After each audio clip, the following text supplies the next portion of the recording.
Here's the full guide to creating a drill beat completely from scratch in FL Studio. Starting with the melody. All drill beats are very dark and eerie sounding. We cannot use a major key for this, as beats in the major key sound happy. So let's use a minor key. For this beat, let's take the minor scale in the key of G sharp. So let's adjust our scale highlighting by clicking up here, going to View, Scale Highlighting, changing the root note to G sharp, then going back into this, clicking View, Scale Highlighting, and selecting the minor natural mode. We can now see exactly what notes sit inside of the scale. Now we're going to draw in a chord progression. I'm going to use a 1-4-6 progression.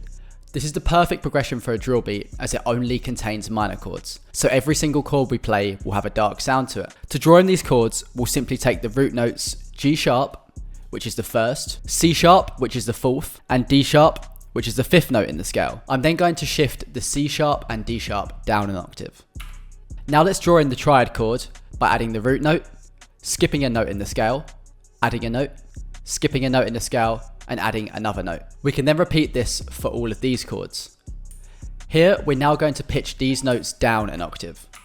This is known as an inversion. Here's how this chord progression will now sound.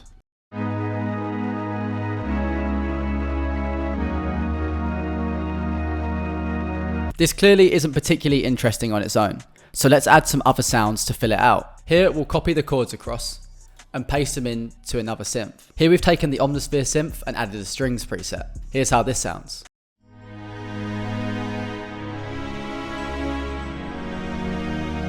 Let's then use this gated synth preset, again from Omnisphere.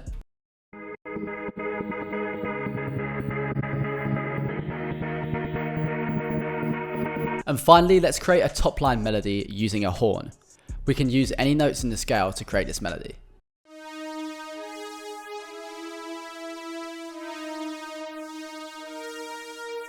Now let's add this vocal. In the darkness, we'll hide away. We'll notice that this vocal is in the key of E minor, and we need this to be in G sharp minor to fit the rest of the beat. So we'll simply pitch this up 4 semitones or 400 cents. Here's how the melody and the vocal sound combined.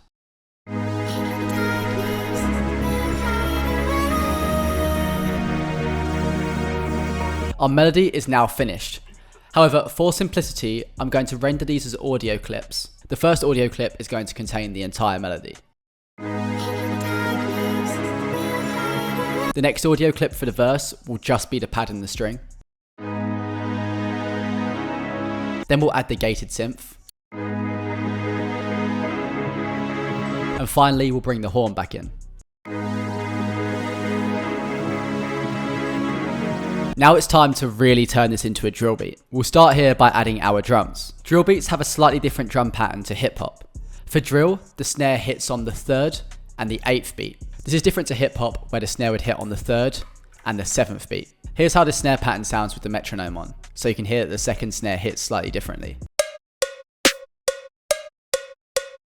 Instead of the usual 2-step hi-hat patterns in hip hop, drill uses an irregular triplet style rhythm. Here's the loop that I've created. It's also worth noting that instead of your usual hi-hat sound, drill beats will use a form of soft counter snare for these patterns. You may have also heard a slight delay on this sound. I use this Portal preset. Now let's add a kick, an open hat, a gunshot playing at the beginning of every 8 bars, and some percussion elements. Let's also add a soft clipper to our master channel. This will give a little distortion to the beat when the kick hits. Here's how these drums sound all together.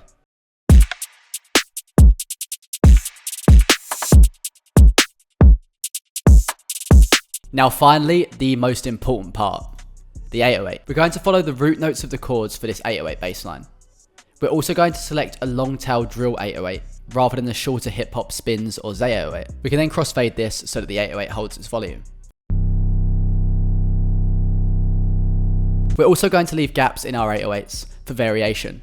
And we can also add sliding and higher pitch notes. To add a slide, simply double click on a note and select this option here, and then click accept. This will change the pitch of the current note rather than playing a new note. Here's how this specific pattern sounds.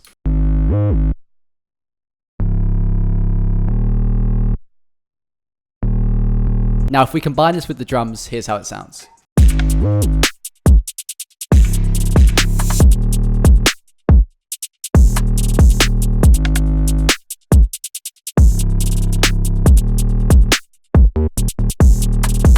Now, before we play the final beat, let's structure the track. We'll have no drums for this intro section, then add all of the drums back into the track, including the bass line, then remove the bass line for the last 8 bars leading back up to the hook, where we'll add everything back in again. We'll also take the slice tool up here and slice out some sections of the drums.